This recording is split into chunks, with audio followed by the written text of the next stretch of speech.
तो hello everyone, स्वागत है आपका आज के इस इम्पॉर्टेंट सेशन में। और आज इस वीडियो के माध्यम से देखिए हम लोग एक इम्पॉर्टेंट टॉपिक जो है वो कवर करेंगे और शुरुआत करेंगे एमपीटेट वर्ग 3 एग्जामिनेशन की प्रिपरेशन का। देखिए ये जो एमपीटेट वर्ग 3 का एग्जामिनेशन है ये एक रॉकेट की तरह आपके सामने आया है, ठीक है।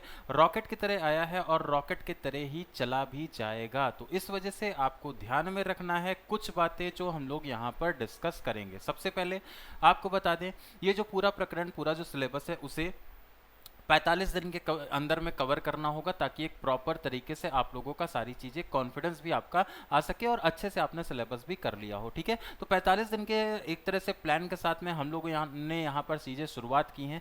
वर्ग 3 एग्जामिनेशन पॉलिटिकल साइंस बैच आपके सामने है। आज हम लोग जो पढ़ेंगे वो पॉलिटी को पढ़ेंगे। इसके अलावा आपकी 7:30 बजे जो अगली क्लास होगी उसमें हम लोग वर्ल्ड हिस्ट्री को पढ़ रहे होंगे। 1900 ये केवल आपका 199 रुपए का बैच कोर्स है। हिस्ट्री, पॉलिटी, ज्योग्राफी और इकोनॉमिक्स सारा कुछ यहाँ पर कराया जाएगा। लाइव सेशन जैसा कि अभी आपका चल रहा है, इसके अलावा रिकॉर्डेड सेशन भी आपको इसमें मिलेंगे और मॉक टेस्ट भी इसमें आपको अवेलेबल कराया जाएगा। सिलेक्शन पीडीएफ भी इसमें आपको मिलेंगे, ठीक है। तो चलिए शुरुआत करते हैं। सबसे पहले आपको बता दें, जैसे हमने कहा भी था, आपको हर एक क्लास में सिलेबस का स्क्रीनशॉट लगा हुआ दिखेगा, जिससे आपको ये पता चलेगा कि हम लोग रेलिवेंट चीजों को ही पढ़ रहे हैं। इसमें अगर आप अपना सिलेबस देखिए ना, तो यहाँ पर राजनीतिक सिद्धांतों के बारे में लिखा गया है, ठीक है। राजनीति, अच्छा, ये जो टॉपिक कुछ यहाँ पर दिए गए हैं पॉलिटी के इंट्रोडक्शन वाले टॉपिक, ये कहीं ना कहीं वर्ग 1 से संबंधित है, लेकिन इन्हें यहाँ पर दे दिया गया है तो कोई दिक्कत नहीं है, यहाँ पर हम लोग पढ़ लेंगे।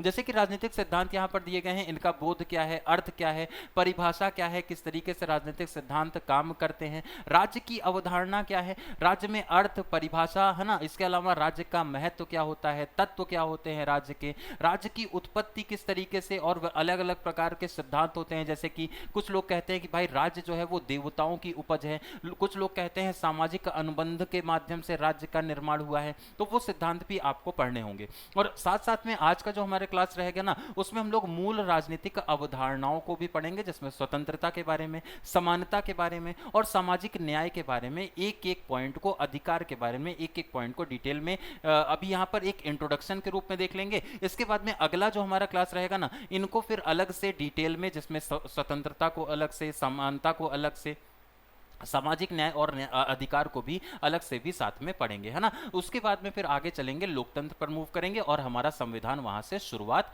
होगी, ठीक है। ये हमारा पूरा का पूरा एक तरह से प्रोसेस रहने वाला है ना। एक बार आप लोग कमेंट सेक्शन में बता सकते हैं कि क्लास में ऑडियो वीडियो सब कुछ क्लियर है कि नहीं, है ना। कमेंट सेक्शन में आप लोग बता सकते हैं कि आपके क्लास में जो वीडियो ऑडियो सब कुछ है वो क्लियर है कि नहीं, ठीक है। अब इसके बाद देखिए, जो राजनीतिक सिद्धांत है उनका बोध यहाँ पर होगा, अर्थ और परिभाषा यहाँ पर मेंशन करी जाएंगी, लोकतंत्र, ये सारी चीजें यहाँ पर आपसे यहाँ पर शेयर करी जाएंगी, ठीक है। अब देखिए इसके बाद में जो अगला पॉइंट आता है, अगला जो एक तरह से अब यहाँ पर जो टॉपिक आता है, जो हमारा आज का पहला टॉपिक रहेगा, वो हम लोग यहाँ पर पॉलिटिकल थ्योरीज को समझते हैं, थोड़ा सा समझने का प्रयास करते हैं। आखिर ये पॉलिटिक्स होती क्या है, राजनीति जो है वो क्या है, राजनीतिक सिद्धांत क्या है, किस तरीके से ये काम करते हैं। तो सबसे पहले आपके सामने आता है अर्थ, है ना। पॉलिटिकल थ्योरी आखिर है क्या। तो पॉलिटिकल थ्योरी एक तरह से आप इसको समझ ले कि एक सिद्धांत, एक आशय है जिसमें राजनीतिक विचारधारा, है ना, राजनीतिक विचारों को, मूल्यों को और संस्थाओं और व्यवहारों को व्यवस्थित रूप से अध्ययन इसमें किया जाएगा, ठीक है। अगर कोई भी थ्योरी होती है तो आपको ये तो पता ही कि भाई वहां पर सिस्टमैटिक अप्रोच को फॉलो करना अनिवार्य होता है। वो systematic approach political idea, value, institution, practices, ये सारी चीजें यहां पर करी जाएंगी। मूल्यों का, संस्थाओं का, व्यवहारों का यहां पर अध्ययन किया जाएगा, ठीक है। दूसरा यह बताता है कि समाज को कैसे शासित किया जाना है, कैसे शासित किया जाना चाहिए, और साथ साथ में आदर्श व्यवस्था क्या होनी चाहिए, ये भी यहां पर बताया जाता है। इसके बारे में भी आपको जानकारी होनी चाहिए, ठीक है। अब देखिए अगला जो हमारा पॉइंट आता है, अगला जो इंपॉर्टेंट फैक्ट इसमें बनता है वो ये है कि ये न्याय, स्वतंत्रता, समानता, अधिकार, राज्य और सत्ता जैसे सिद्धांतों से संबंधित होता है। पूरी तरह से ये जो आइडिया ये डील करता है, जो राजनीतिक सिद्धांत है वो डील करते हैं न्याय से, न्याय के सिद्धांत से, स्वतंत्रता के सिद्धांत से, समानता के सिद्धांत से, अधिकारों के सिद्धांत से, है ना। इसके अलावा राज्य के सिद्धांत हैं, राज्य की उत्पत्ति के सिद्धांत हैं और सत्ता के संबंध में भी कुछ सिद्धांत होते हैं, जिनसे मिल करके ये पूरी की पूरी अवधारणा, राजनीतिक थ्योरी, राजनीतिक सिद्धांत हमारा बना हुआ है, ठीक है।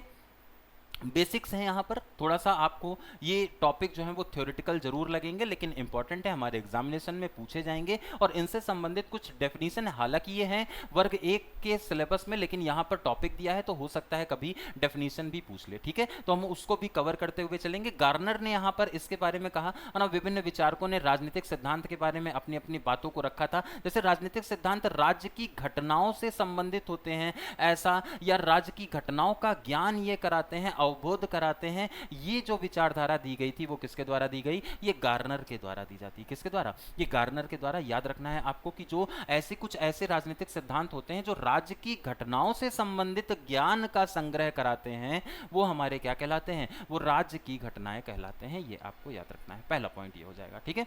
डेविड हेल्ड का भी नाम आता है इसी में, है ना। यहाँ पर राजनीतिक अवधारणाओं का एक तंत्र, राजनीतिक सिद्धांत को राजनीति में जितनी भी अवधारणाएं होती हैं ना, जो कॉन्सेप्ट्स होते हैं ना, एक तरह से प्रैक्टिसेस होती हैं ना, उनका एक तंत्र माना जो राजनीतिक व्यवहार को समझाने और उसके मूल्यांकन करने का प्रयास करेगा। क्या करेगा? ये राजनीतिक सिद्धांत को समझाने का भी प्रयास करेगा और उसके मूल्यांकन करने का भी प्रयास करेगा। ऐसा डेविड हेल्ड मानते हैं राजनीतिक सिद्धांत के बारे में, ठीक है।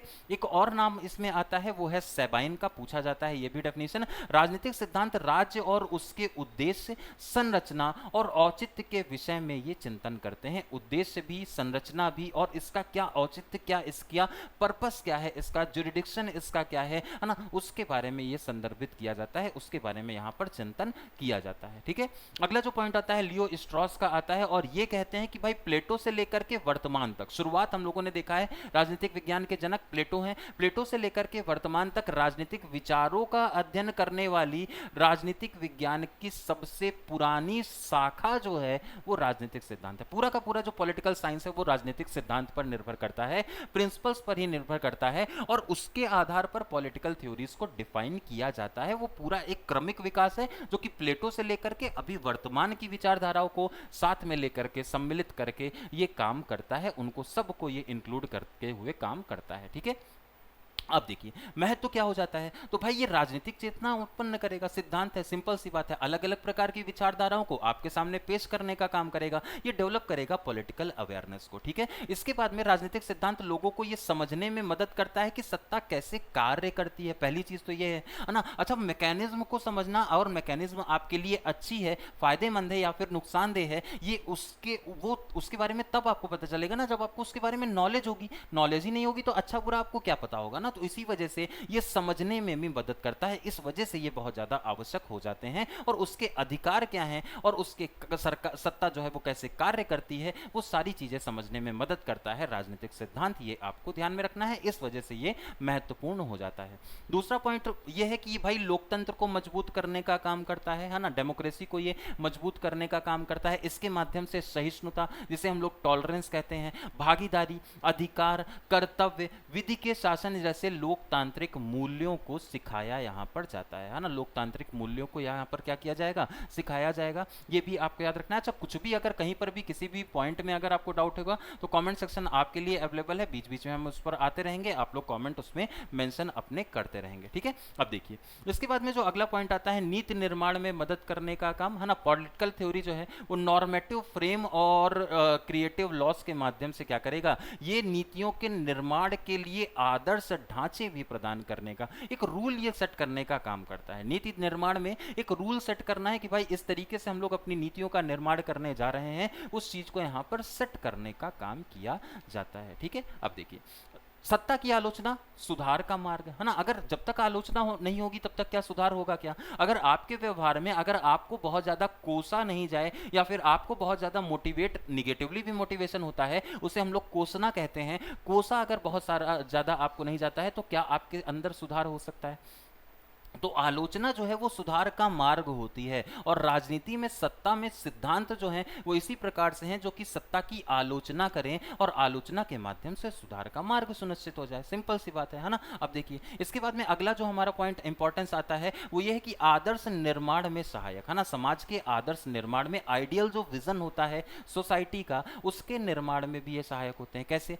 राजनीतिक सिद्धांत हमें एक न्याय संगत और समानतावादी, है ना, न्याय संगत और समानता समतावादी समरस समाज की तुलना करने का काम करते हैं, कल्पना करने की बात ये करता है। तो आदर्श राज्य जो है ना, आइडियल स्टेट, जिस पर बहुत सारे विचारकों ने अपने अपने विचार दिए। कोई कहता था कि जनता का शासन ही आइडियल स्टेट है, कोई कहता था शासन विहीन व्यवस्था ही आइडियल स्टेट है, किसी भी प्रकार का कोई शासन ही ना हो वो आदर्श राज्य है ना। तो आदर्श राज्य बनने या फिर आदर्श निर्माण में सहायक करने का काम समाज को ये करता है राजनीतिक सिद्धांत, ये आपको ध्यान रखना है।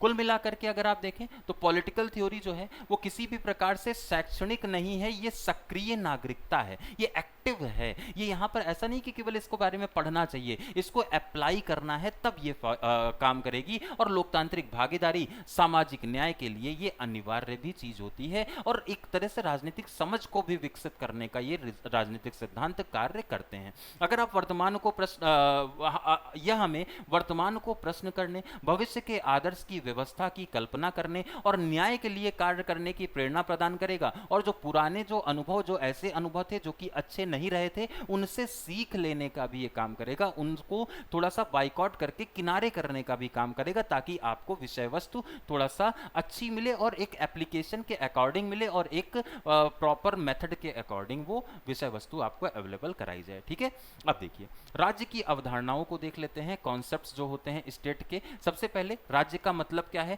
राज्य एक ऐसा राजनीतिक संगठन है जिसमें संप्रभुता, देखिए संप्रभुता का मतलब यह है कि राज्य अपने डिसीजन खुद से ले रहा है। जैसे भारत में देखिए, भारत एक संप्रभु है, मतलब मोदी जी जो चाहते हैं वो डिसीजन खुद से ले पाते हैं, है ना। सरकार होनी चाहिए, संप्रभुता के अलावा उसमें एक सरकार होनी चाहिए। भारत का एग्जांपल लेकर के चलिए, भारत अपने डिसीजन खुद से ले रहा है, भारत के पास में अपनी एक उसकी सरकार है। निश्चित सीमा भी होनी चाहिए, ऐसा नहीं कि अनिश्चित हो, निरंकुश हो जाए किसी भी प्रकार से, किसी भी। अच्छा, निरंकुशता जो है, जरूरी नहीं है कि सरकार है तो निरंकुशता नहीं होगी, या फिर लोकतंत्र है तो निरंकुशता। लोकतंत्र का एक विकृत जो तंत्र है वो कहीं ना कहीं निरंकुशवाद में बनता हुआ दिखाई पड़ता है, अगर सत्ता में बराबर से परिवर्तन ना किया जाए। सत्ता अगर लगातार चल रही है तो वो सत्ता उस पार्टी या फिर उन लोगों पर हावी हो जाती है और वो निरंकुश तंत्र की तरफ चले जाते हैं। हम लोगों ने एग्जाम्पल में भारतीय राष्ट्रीय कांग्रेस का एग्जाम्पल देखा ही है, जहां पर जो इंदिरा गांधी जी थी, है ना, उन्होंने निरंकुशता के तहत में ही तो आपातकाल लगा दिया था ना। तो सत्ता जो है वो परिवर्तनशील रहनी चाहिए, राज्य में जरूरी है। निश्चित सीमा भी यहां पर रहना जरूरी है, जनसंख्या भी एक यहां पर निश्चित जनसंख्या भी यहां पर रहना जरूरी है। ये समाज को संगठित करने और राजनीतिक जीवन का सर्वोच्च रूप होता है। समाज में संगठित चीजों को करना है, राजनीतिक जीवन का सर्वोच्च ये रूप माना जाता है, ये भी आपको ध्यान रखना है। अब देखिए इसके बाद में जो अगला है वो है राज्य की परिभाषा। अगर अरस्तु की बात करें, बहुत बड़ा नाम है अरस्तु राजनीतिक विचारकों में, है ना, और उसमें अगर बात करें तो राज्य जो है वो परिवारों और ग्रामों का एक ऐसा संगठन। इन्होंने कहा कि कुछ परिवार मिलकर के क्या करते हैं, कुछ परिवार मिलकर के ग्राम बनाते हैं, है ना, एक गांव बनाते हैं। अब ये जो ग्राम है वो बहुत सारे ग्राम मिलकर के राज्य का निर्माण करते हैं, जिसका उद्देश्य क्या है? पूरी तरह से पूर्ण और आत्मनिर्भर जीवन हो। ये जो राज्य है ये अपने आप में परिपूर्ण होना चाहिए, अपने आप में ये आत्मनिर्भर होना चाहिए, अपनी जो जरूरतें हैं उनको वो पूरा करने वाला राज्य होना चाहिए। और ये कैसे पॉसिबल है? ग्रामों का, बहुत सारे ग्रामों को एक साथ में मिलाया जाता है और वो अपने लेवल पर काम करते हैं और अपने आप में वो आत्मनिर्भर हो जाते हैं। तो अरस्तु के अनुसार जो राज्य है वो परिवारों और ग्रामों का एक ऐसा संगठन है जिसका उद्देश्य क्या है? पूर्ण है और आत्मनिर्भर उद्देश्य है ना। बहुत बार पूछी गई डेफिनेशन है, पूछी जा सकते हैं विचारकों का भी डेफिनेशन आपके एग्जामिनेशन में, क्योंकि सिलेबस में मेंशन्ड जो है ना उसको बिल्कुल भी इग्नोर नहीं करना है। और आपके सिलेबस में लिखा हुआ है सोशल साइंस में कि क्लास 12th तक के लेवल को यहां पर मेंटेन करना होगा आपको, ठीक है। तो राज्य को एक ऐसा जन समुदाय, गार्डनर की अगर बात करें, राज्य को एक ऐसा जन समुदाय कहा जाएगा जो कि निश्चित भूभाग में, ऐसा नहीं कि एक राज्य जो है उसकी बाउंड्री कुछ भी नहीं है। आज हम लोग वेस्ट बंगाल तक ही हैं, कल हम लोग बांग्लादेश पहुंच जाएं, या फिर आगे चल करके अगर हम लोग जो है वो पंजाब और हरियाणा वाला जो है वो हमारा बॉर्डर ही है,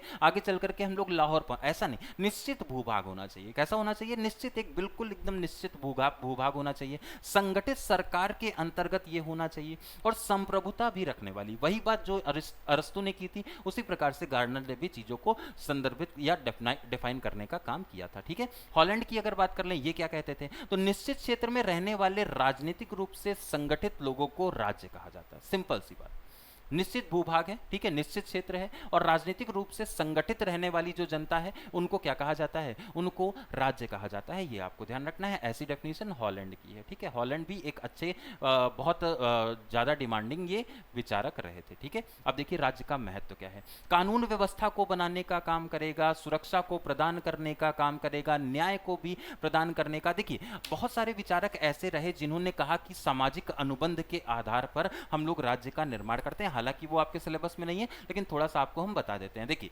सबसे पहले जो एक नाम आता है वो आता है हॉब्स का। हॉब्स कहते हैं कि जो समाज है ना वो पूरी तरह से हिंसक बर्बर समाज है, ये एक दूसरे के खून के प्यासे हैं, और इनको अगर कंट्रोल करना है तो इनके ऊपर एक निरंकुश शासक बैठा हो जो इनके ऊपर और ज्यादा अत्याचार करे, जिसके माध्यम से ये इनके सारे के सारे अधिकार उसके पास चले जाएं, तब ये एक राज्य की स्थापना हो पाएगी।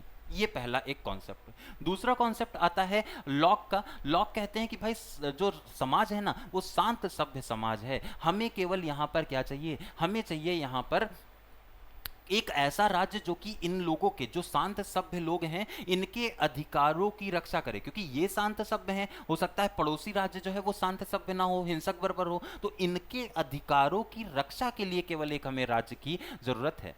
तीसरा नाम आता है रूसो का। रूसो कहते हैं कि भाई राज्य जैसा भी हो वो सबकी सहमति से बनाया गया हो, एक भी व्यक्ति अगर असहमत है तो वहां पर राज्य का निर्माण ना हो, है ना। तो इस आधार पर यहां पर सोशल कॉन्ट्रैक्ट, सामाजिक अनुबंध के सिद्धांत को ये लोग प्रतिपादित करते हैं। अलग अलग समझौतों के माध्यम से इन्होंने राज्य को बताया था, उसकी इंपॉर्टेंस को बताया था।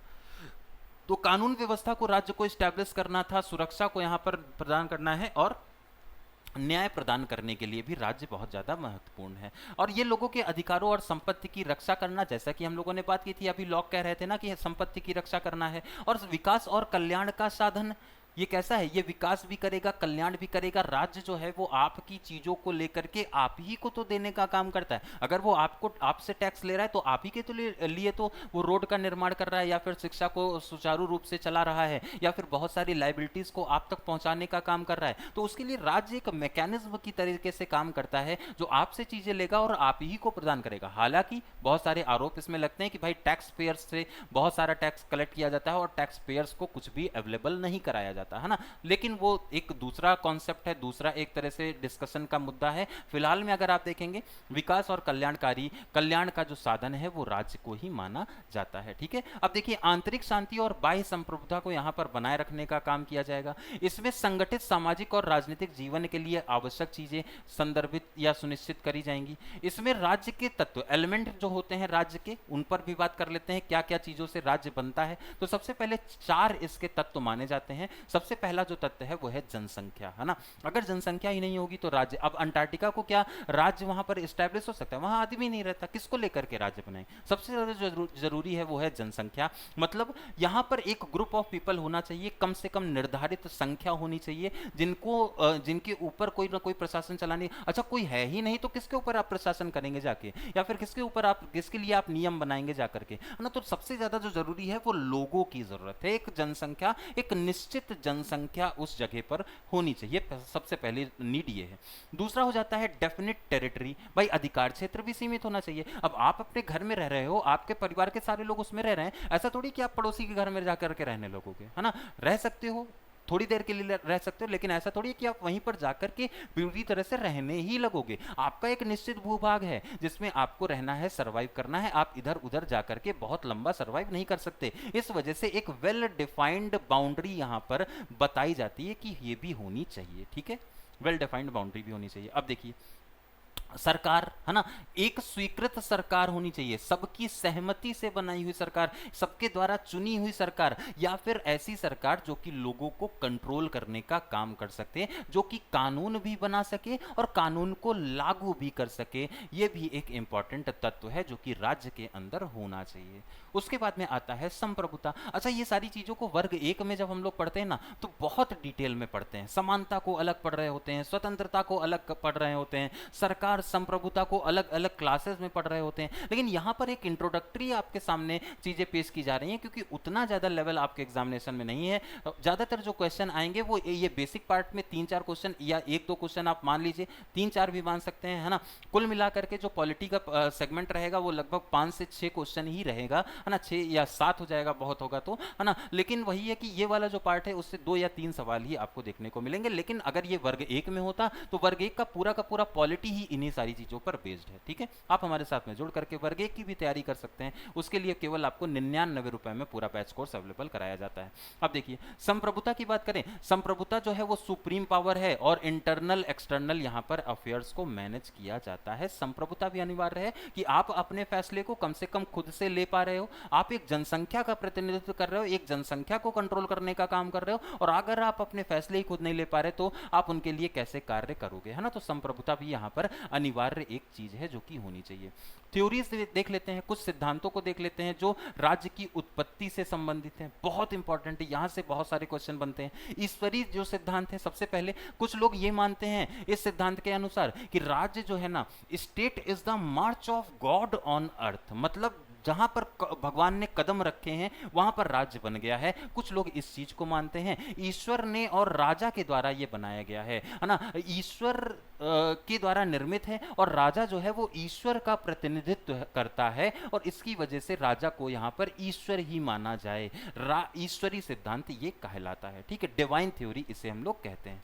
अब अगला जो आता है, ये सिद्धांत जो है वो प्राचीन और मध्यकालीन में लोकप्रिय होता है ना। प्राचीन और मध्यकालीन जो समय है वहां पर ये सिद्धांत बहुत ज्यादा लोकप्रिय भी होता है, वाइडली स्प्रेड होता है। क्यों भाई? क्योंकि भाई उस समय पर मान्यता, हम लोग थोड़ा सा धार्मिक आधार पर ज्यादा रहते थे। हम लोग जो साइंटिफिक अप्रोच थी वो उस समय पर डेवलप नहीं थी, वहां पर धर्म हावी हुआ करता था। इसी वजह से राजा को भी हम लोग एक धार्मिक, एक देवता की तुलना राजा की करते थे, देवता से तुलना राजा की करते थे, ठीक है। अब देखिए दूसरा आता है फोर्स थ्योरी। ये कहते हैं जो जीता वो सिकंदर, मतलब कि इसका मतलब सिद्धांत कहता है राज्य बलपूर्वक युद्धों और विजयों, मतलब जो युद्ध जीत गया उसका राज्य एस्टैब्लिश हो गया।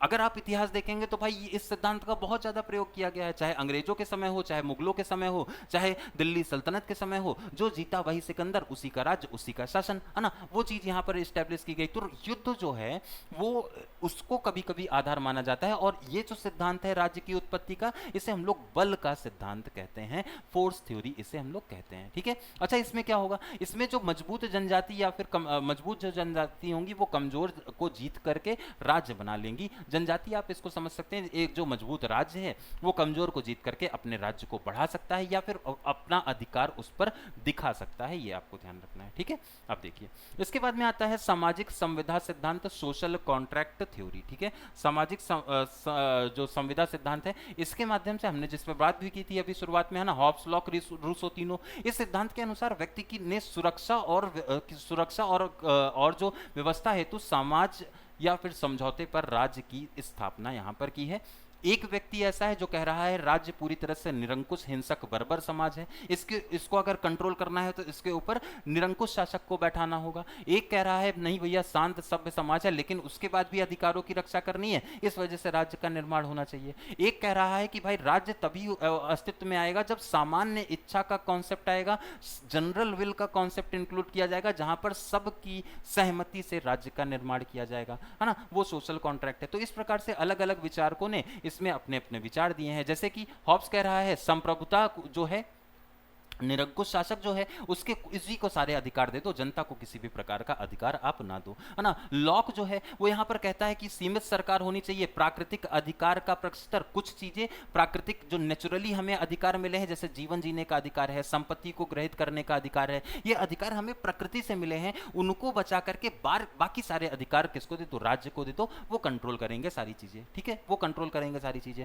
ये लॉक हो जाते हैं। तीसरे नंबर पर रूसो आ जाते हैं। रूसो कहते हैं भैया सामान्य इच्छा होनी चाहिए, जब संप्रभुता का यहां पर समर्थन होना चाहिए। अगर एक भी व्यक्ति ऐसा है जो कि चीजों को नहीं मान रहा है, मतलब जो चेंजेस हैं उनको वो नहीं मान रहा है, तो वो चीजें लागू नहीं होनी चाहिए, सबकी सहमति यहां पर अनिवार्य कर दी रूसो ने, ठीक है। तो इस प्रकार से 3 प्रकार से राज्य उत्पन्न होते हैं, उत्पत्ति होती है सामाजिक समझौतों के माध्यम से। 3 प्रकार के समझौते हो गए, एक निरंकुश शासक को बैठा दिया, एक शासक ऐसा है जो कि निरंकुश नहीं है, कुछ अधिकार उसके पास में दे दिए गए हैं। रूसो जो तीसरा जो एक तरह से प्रकरण आता है इसमें, वो ये है कि भाई सामाजिक समझौता, यहाँ पर सामान्य इच्छा होनी चाहिए। सामाजिक समझौता कैसे होगा? सबकी इच्छा, जनरल विल के माध्यम से यहाँ पर इच्छा को प्रतिदर्शित किया जाएगा। ठीक है, अब देखिए ऐतिहासिक और विकासात्मक जो सिद्धांत हैं उसमें क्या हुआ, इसमें यहाँ पर एक तरह से सबसे ज्यादा एक्सेप्ट यही होता है, ये सिद्धांत सर्वाधिक जो मान्य सिद्धांत हैं वो कौन से हैं? वो ऐतिहासिक सिद्धांत है, जहां पर क्रमिक विकास हो रहा है। क्या हो रहा है?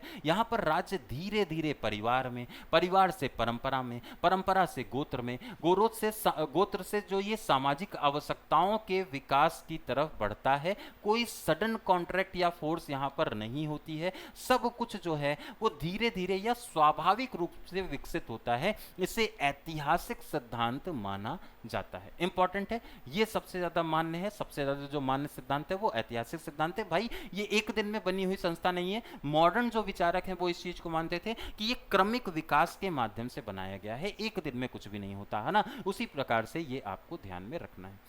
इसके बाद में आता है आर्थिक सिद्धांत। अब ये मार्क्सवादी सिद्धांत भी कहा जाता है। इन्होंने तो ये कहा कि भाई जो वर्ग संघर्ष है उसी का परिणाम राज्य रहता है, और शोषक जो वर्ग है ना वो उनके हित में कार्य ये करेगा, जिसमें सारी की सारी जो एक तरह से जो पूंजीपति वर्ग है उनकी सारी पूंजी लूट करके जो सरभरा वर्ग है उनमें बांट दी जाए, ताकि सारे लोग बराबर हो जाएं, है ना। शोषण विहीन समाज की ये बात करेंगे, राज्य के अस्तित्व को ही ये समाप्त कर देंगे। उसके बाद में जब सारे लोग बराबर हो गए तो राज्य की जरूरत ही नहीं है, और राज्य के अस्तित्व को ही समाप्त करने की बात मार्क्सवाद कहता है, मार्क्सवादी सिद्धांत कहता है।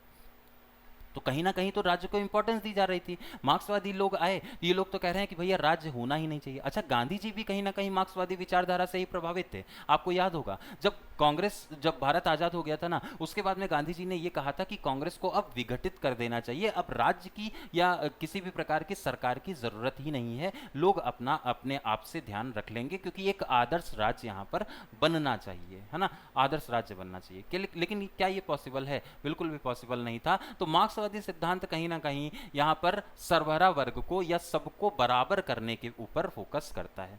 तो राज्य एक कुल मिलाकर के जटिल है, ऐतिहासिक है, राजनीतिक संस्था है जो सामाजिक और राजनीतिक आवश्यकताओं को पूरा करने के लिए विकसित की जाती है। इसकी उत्पत्ति स्वरूप तत्वों को समझना राजनीतिक विज्ञान की मूलभूत समझ के लिए आवश्यक होता है। ठीक है, ये आवश्यक होता है, ये आपको याद रखना है। अब कुछ यहाँ पर अवधारणाएं आती हैं राजनीतिक आधार पर। अगर अवधारणाओं की बात करें तो यहाँ पर जो फंडामेंटल कॉन्सेप्ट्स हैं उसमें स्वतंत्रता है। बहुत इंपॉर्टेंट क्वेश्चन यहाँ से बनते हैं, हालांकि इनको जब वर्ग 1 में पढ़ते हैं, हमने आपसे पहले ही बताया कि बहुत डिटेल में पढ़ते हैं, यहां पर शॉर्ट में समझ लेते हैं कि ये क्या अवधारणाएं हैं। ठीक है, लिबर्टी का मतलब होता है अनुचित प्रतिबंध, किसी भी प्रकार के जो अनुचित प्रतिबंध हैं उनकी अनुपस्थिति। अच्छा, उचित प्रतिबंध हो सकते हैं, लिबर्टी का मतलब ये नहीं है कि आपको किसी भी चीज को करने की स्वतंत्रता है, लिमिट में रहना है। दूसरे को नुकसान अगर आप पहुंचा रहे हैं तो वो प्रतिबंध हो जाएगा, वो वहां पर रोक दिया जाएगा, है ना। तो ऐसे अनुकूल हालात की उपस्थिति जो व्यक्ति को स्वतंत्र रूप से कार्य करने के लिए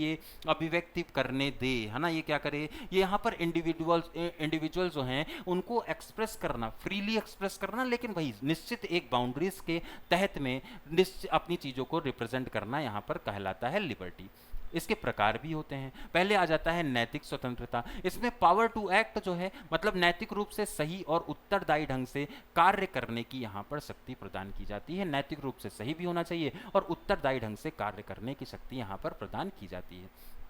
अगला जो प्रकार आ जाता है वो राजनीतिक स्वतंत्रता है, जहां पर राजनीतिक प्रक्रियाओं में भाग लेने का, है ना। जो जिस भी प्रकार की जो स्वतंत्रता है उस प्रकार की वो चीजों पर अपना काम करने की का कार्य करती है। ठीक है, अब देखिए इसके बाद में जो अगला पॉइंट आया, वो अगला जो एक तरह से प्रकार आया आर्थिक स्वतंत्रता। जैसे आपको भी पता है भाई, जो गरीबी से मुक्ति होनी चाहिए, आजीविका की स्वतंत्रता होनी चाहिए, इस चीज को सुनिश्चित करने का काम यहाँ पर आर्थिक स्वतंत्रता के माध्यम से किया जाता है। अब देखिए सकारात्मक स्वतंत्रता, पॉजिटिव लिबर्टी क्या होती है? अपनी क्षमताओं के विकास की स्वतंत्रता यहाँ पर होनी चाहिए। क्षमताएं जितनी भी हैं उनके विकास की स्वतंत्रता आपको हो, तो ये सकारात्मक है, इससे पॉजिटिविटी आती है। अब ऐसा नहीं कि आपकी जो पोटेंशियल है वो बम बनाने की है तो आपको बम बनाने की स्वतंत्रता दी जाए, जो समाज का नुकसान ना करे, ऐसी स्वतंत्रता, सकारात्मक स्वतंत्रता, पॉजिटिव अप्रोच, है ना। लेकिन निगेटिवली, बाहरी हस्तक्षेप से मुक्ति की स्वतंत्रता।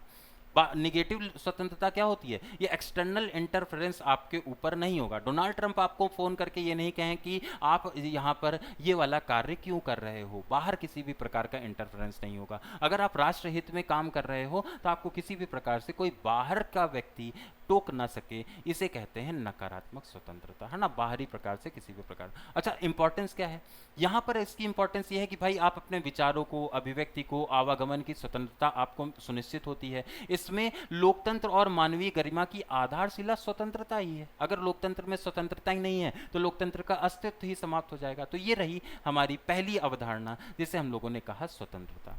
दूसरा भाग आता है इक्वालिटी, समानता, अर्थ। अब इसका मतलब यह है कि सभी व्यक्ति को कानून की दृष्टि से समान माना जाए। हम लोगों ने आर्टिकल नंबर 15, 16, 14, है ना, 17, 18, आर्टिकल नंबर 14 से लेकर के 18 तक में समानता के बारे में ही तो लिखा है। अगर स्वतंत्रता की बात करें तो 19 से लेकर के 22 तक में स्वतंत्रता के बारे में ही तो लिखा है। तो कानून की दृष्टि में समान माना जाए, उन्हें बिना किसी भी भेदभाव के समान अवसर प्रदान किए जाएं। अवसरों की स्वतंत्रता आर्टिकल नंबर 15 और 16 में है, जहां पर सामान्य रूप से अगर अवसर की बात हो गई तो 15 में है। अगर मान लो किसी भी प्रकार से कोई रोजगार से संबंधित स्वतंत्रता या समानता की बात हो जाएगी तो वो 16 में आ जाएगा, है ना। तो इस तरीके से हमारे संविधान में भी इन चीजों को इंक्लूड किया गया है, ठीक है। प्रकार अगर आप देखें, इक्वालिटी प्रकार क्या देखें, टाइप्स क्या होते हैं, तो कानूनी समानता, लीगल इक्वालिटी, जितने भी लॉज हैं ना वो यहाँ पर कानून के समक्ष समान होने चाहिए, है ना। ऐसा नहीं है कि किसी के लिए कुछ बना है, किसी के लिए कुछ बना है, कानून के समक्ष में समानता होनी चाहिए। ये एक प्रकार की समानता है जिसे कानूनी समानता कहते हैं। राजनीतिक समानता, जैसा कि नाम है, एक मत है, एक मूल्य है और एक ही व्यक्ति है ना, सबको बराबर का अधिकार है। अगर रमेश जो है वो एक बार में एक वोट दे रहा है सांसद के इलेक्शन में, तो सुरेश भी यहाँ पर एक बार में एक ही वोट देगा सांसद के इलेक्शन में, और उसके मत की वैल्यू जो है वो भी एक ही होगी, है ना। तो ये चीज यहाँ पर है कि सबको बराबर का एक वैल्यू भी मिले पॉलिटिकल आधार पर भी, ठीक है। अब देखिए इसके बाद में सामाजिक समानता है, सोशल इक्वालिटी। इसमें डिस्क्रिमिनेशन नहीं होना चाहिए, किसके बेस में, जाति के आधार पर, लिंग के आधार पर, है ना, लिंग के अलावा नस्ल के आधार पर, जहां पर आप जन्म स्थान जहां पर पैदा हुए हैं उसके आधार पर, किसी भी प्रकार का कोई भी क्या नहीं होना चाहिए, भेदभाव नहीं होना चाहिए। ये भी आपको ध्यान रखना है, ठीक है, भेदभाव नहीं होना चाहिए। अब देखिए इसके बाद में जो अगला नंबर आता है वो आर्थिक समानता का आता है। इसमें संपत्ति और अवसरों का न्याय संगत वितरण किया जाता है। किसका, संपत्ति का और अवसरों का, आर्थिक आधार पर है, मतलब पैसे से रिलेटेड है। समानता आप इसमें समझ पा रहे हैं कि अर्थ के दृष्टि से आपको क्या करना है, बराबर रखना है ना। लेकिन क्या ये हो पाता है, आर्थिक स्थिति जो है, जो गरीब है वो गरीब होता चला जाता है, जो गरीब अमीर है वो अमीर होता चला जाता है। वो इकोनॉमिक डिस्पैरिटी तो भारत में भी देखने को मिलती है और बहुत बड़े बड़े लोकतांत्रिक देशों में भी देखने को मिलती है। भारत तो एक बहुत बड़ा लोकतांत्रिक देश है, लेकिन यहाँ पर भी देखने को मिलती है ना। तो कई चीजें ऐसी हैं जो कि कॉन्सेप्ट वाइज तो ठीक है, लेकिन उन्हें लागू करना उतना आसान नहीं होता है, ठीक है। अब देखिए इसके बाद में जो अगला आता है महत्व, इसका समानता का क्या महत्व है, तो सोशल और इकोनॉमिक हायरार्की को ये समाप्त कर देता है, जो कहीं ना कहीं किसी को गरीब अमीर में बांटने का काम कर रहा है या फिर किसी को जातीय आधार पर बांटने का काम कर रहा है, तो उस चीज को ये खत्म करने का काम करता है। इसी वजह से ये जरूरी है, ठीक है। दूसरा जो इंपॉर्टेंट बात आती है वो ये है कि एकता और न्याय लोकतंत्र को बढ़ावा देते हैं। एकता, न्याय और लोकतंत्र को बढ़ावा देने का काम भी समानता करती है, ठीक है। अब देखिए अगला जो नंबर आता है वो सामाजिक आधार पर न्याय, है ना। अगला जो कॉन्सेप्ट है इसका पॉलिटिकल सिद्धांत का वो आता है सामाजिक न्याय। इसमें क्या होगा, इसमें जो सबसे पहले है कि भाई सामाजिक आधार पर हमें सभी को, विशेष रूप से कमजोर को, समान अधिकार देने हैं, समान अवसर प्रदान करने हैं और संसाधन भी यहाँ पर समान रूप से प्राप्त होने चाहिए। समान अवसर हो, समान संसाधन हो और समान रूप से यहाँ पर और क्या हो, समान रूप से सारी चीजें यहाँ पर प्राप्त हो, ये आपको ध्यान में रखना है। अब देखिए उसके बाद में अगला जो पॉइंट आता है उद्देश्य हो जाता है रिमूव करना, क्या, सोशल इनइक्वालिटी को based on the caste, class, gender, है ना। कास्ट, क्लास और जेंडर के आधार पर चीजों को रिमूव कर देना है यहाँ पर, है ना। तो सोशल इनइक्वालिटी को हम लोग खत्म करने के लिए क्या करते हैं, सामान्य जो सामाजिक एक तरह से न्याय है उसके प्रकरण को लागू करते हैं। जाति, वर्ग और लिंग आधारित असमानता को यहाँ पर समाप्त करना, सकारात्मक कदम जैसे आरक्षण, विशेष योजनाएं प्रदान करना ताकि सबको बराबर के अवसर मिले। न्याय का मतलब यह है कि हर एक व्यक्ति को बराबर, ऐसा नहीं कि कोई एक व्यक्ति अगर गरीब रहा है या फिर गरीबी में जिया है, जिसके पास में 2 वक्त की रोटी एक तरह से संजोने का टाइम नहीं है या फिर उसके पास में उतना पैसा नहीं है, उसको बराबर में ला करके खड़ा कर दिया जाए उस व्यक्ति से जिसके पास में सारे संसाधन हैं, बराबर है, तो वहां पर आरक्षण होना चाहिए, है ना। अच्छा, अभी मौजूदा अगर भारत में आरक्षण की बात करें तो जातीय आधार पर जो आरक्षण है ना, उसका कभी ना कभी मिसयूज देखने को मिलता है। ऐसा पाया जाता है एससी एसटी कैटेगरी या फिर किसी और कैटेगरी के लोग जो कि ऑफिसर ऑलरेडी बन गए हैं, उसके बाद भी वो आरक्षण का लाभ ले रहे हैं। तो कहीं ना कहीं आरक्षण को अब इकोनॉमिक कर देना चाहिए। भारत के अंदर जो गरीब है, जो सबसे ज्यादा जरूरतमंद है, उन्हें आरक्षण दिया जाए ताकि उनके जीवन के स्तर में थोड़ा बहुत सुधार हो पाए। तो आरक्षण भी यहाँ पर एक सोशल जस्टिस के रूप में इस्टेब्लिश किया जाता है, ठीक है। उदाहरण की अगर बात करें, अनुसूचित जाति, जनजाति और पिछड़े वर्ग को आरक्षण दिया जाए, है ना, एससी एसटी। उसके अलावा न्यूनतम मजदूरी कानून, मिनिमम वेजेस, कम से कम जो सैलरी है वो यहाँ पर उसको इस्टेब्लिश किया जाए। इस तरीके के कानून को लाया जाए ताकि सामाजिक आधार पर न्याय को सुनिश्चित किया जा सके। इंपॉर्टेंस क्या है, सभी का विकास इससे होगा। परिणामों की समानता सुनिश्चित यहाँ पर करी जाएगी, है ना। इसके अलावा प्रियम्बल और कॉन्स्टिट्यूशन को फुलफिल यहाँ पर किया जाएगा। प्रस्तावना और संविधान के आदर्शों को यहां पर साकार किया जाएगा, है ना। प्रस्तावना और संविधान के आदर्शों को भी क्या किया जाएगा, साकार किया जाएगा। अगर अधिकारों की बात करें, एक और कॉन्सेप्ट है यहाँ पर, अधिकार क्या होते हैं। तो अधिकार वे जो न्याय संगत दावे हैं जो व्यक्ति के समाज, राज्य की अपनी स्वतंत्रता और गरिमा की रक्षा करने के हेतु होते हैं। किसके लिए होते हैं, व्यक्ति का एक तरह से व्यक्ति समाज और राज्य से अपनी स्वतंत्रता और गरिमा की रक्षा करता है, अपनी स्वतंत्रता। और अच्छा, राज्य यहाँ पर किसी भी प्रकार से निरंकुश ना हो जाए, इसलिए वहां के लोगों के लिए अधिकार दिए जाते हैं। लोगों को अधिकार अगर नहीं मिलेंगे तो राज्य यहाँ पर उनको उनका शोषण करना शुरू कर देगा, उनके अधिकारों का पूरी तरह से हनन, अधिकार है ही नहीं, है ना। तो उनको जो निर्धारित अधिकार होने चाहिए थे वो भी उन्हें नहीं मिल पा रहे हैं। तो इस चीज को यहाँ पर राज्य पूरी तरह से प्रतिदर्शित करने का काम करता है। अगर प्रकार की बात करें, प्राकृतिक अधिकार, नेचुरल राइट जो है ना, उसमें लाइफ, लिबर्टी और प्रॉपर्टी है, मतलब जीवन, स्वतंत्रता, संपत्ति जैसे अधिकार यहां पर देखने को मिलेंगे। कानूनी अधिकार, लीगल राइट्स की अगर बात करें तो ये ग्रांट होते हैं किसके द्वारा, कानून के द्वारा ही मिलते हैं, और ये भी कानून के द्वारा। तो प्राकृतिक अधिकार हमें प्रकृति से मिल रहे हैं, कानूनी अधिकार हमें कानून से प्राप्त हो रहे हैं। ये कुछ ऐसे अधिकार हैं जो कि अधिकारों के प्रकार में आते हैं। मौलिक अधिकार, भाई आर्टिकल नंबर 12 से 35 में क्या लिखा गया, मौलिक अधिकारों के बारे में। ये सारे के सारे नागरिकों को दिए जाते हैं। कुछ विशेष परिस्थितियों में इनको सस्पेंड किया जा सकता है, लेकिन बहुत सारे चीजें ये हमारी बहुत सारे अधिकारों की रक्षा और हमारे ऊपर निरंकुशता ना हावी हो पाए, तो इस चीज को ये सुनिश्चित करने का भी काम करते हैं। अगर आप देखेंगे जो सामाजिक और आर्थिक अधिकार हैं, जैसे कि शिक्षा है, कार्य है, स्वास्थ्य है, ये कुछ ऐसे अधिकार हैं जो कि सामाजिक और आर्थिक अधिकार हैं, जो भी एक कुछ प्रकार के मौलिक अधिकारों में या कुछ प्रकार के अधिकारों में आते हैं, ठीक है। ये अधिकारों के प्रकार हो गए। अच्छा, इनका महत्व क्या है, ये पूरी तरह से वही सुरक्षा करेंगे, किसकी, गरिमा की, स्वतंत्रता की रक्षा करने का ये काम करेंगे। अकाउंटेबिलिटी, राज्य को उत्तरदायी बनाने का मतलब कम से कम राज्य को ये रहेगा कि इन सारी चीजों को, यहाँ पर उन सारी चीजों की अवहेलना नहीं करनी है ना। तो यहाँ पर राज्य को उत्तरदायी बनाने का काम किया जाएगा। इससे लोकतंत्र और नागरिकता की नींव भी बनेगी, है ना। लोकतंत्र और नागरिकता की नींव भी इसे माना जाता है, अधिकार को माना जाता है। कुल मिलाकर के अगर आपने देखा, स्वतंत्रता, समानता, सामाजिक न्याय और अधिकार लोकतांत्रिक और न्यायपूर्ण समाज के स्तंभ ये माने जाते हैं, है ना। स्वतंत्रता भी जरूरी है, समानता भी जरूरी है, सामाजिक आधार पर न्याय भी जरूरी है, और अधिकार भी इंपॉर्टेंट है। अगर आपको अच्छे से रहना है किसी भी देश में, किसी भी राज्य के अंदर, किसी के राज्य के शासन के अंदर, तो आपको इन सारी चीजों को ध्यान में रखते हुए रहना है। और अगर ये आपको मिल रहे हैं तो फिर आपका जीवन अच्छा खासा ठीक ठाक जीवन आपका फिर बीतता है, ये भी आपको ध्यान रखना है, ठीक है। अब इसके बाद में ये केवल व्यक्ति को सशक्त करने का काम ही नहीं करते, बल्कि सामाजिक समरसता को भी, कलेक्टिव हार्मनी को भी ये डेवलप करने का काम करते हैं, संवैधानिक मूल्यों को भी सुनिश्चित करने का ये काम करते हैं, ये आपको याद रखना है। तो इस क्लास के माध्यम से हम लोगों ने बेसिकली, आज का जो हमारा क्लास रहेगा वो लगभग इतना ही रहेगा, है ना। इस क्लास के माध्यम से जो हमारा बेसिक्स थे ना पॉलिटी के, हमारे सिलेबस में मेंशन्ड, आपको हम एक बार सिलेबस भी दिखा देते हैं। जो बेसिक्स थे हमारी पॉलिटी के, जो हमारे सिलेबस में मेंशन्ड थे, जिसमें मूल राजनीतिक अवधारणाएं आती हैं, राज्य की अवधारणाएं आती हैं, स्वतंत्रता, समानता, सामाजिक न्याय और अधिकारों के बारे में बातें आती हैं, वो सब कुछ हम लोगों ने यहाँ पर 3 पॉइंट्स को कवर कर लिया है, ठीक है। अगला जो हमारा सेशन रहेगा उसमें हम लोग लोकतंत्र और विविधता पर चर्चा करेंगे और भारतीय संविधान को भी थोड़ा सा समझने का प्रयास, शुरुआत एक उसकी कर देंगे और उसके माध्यम से फिर आगे चल करके भारतीय संविधान को डिटेल में हम लोग कवर करेंगे। ठीक है, वर्तमान के लिए आज का जो हमारा सेशन है उसमें इतना ही, है ना। उम्मीद है आपको ये सेशन पसंद आया होगा। अगर पसंद आया है तो आप लोगों को इसे ज़्यादा से ज़्यादा शेयर करना है ना, और ज़्यादा से ज़्यादा लोगों को बताइए कि भाई यहाँ पर एग्जाम ओरिएंटेड और सिलेबस पर बेस्ड पूरा तैयारी यहाँ पर हम लोग कर रहे हैं। ठीक है, अगर किसी भी प्रकार का कोई भी डाउट भी आया होगा तो आप व्हाट्सएप पर भी कनेक्ट कर सकते हैं या फिर आप हमें पर्सनली भी अपने डाउट्स को भेज सकते हैं। मेरा नंबर लास्ट में आपको स्क्रीन पर मिल जाएगा, आप उसके माध्यम से चीज़ों को कर सकते हैं, ये आपको ध्यान में रखना है।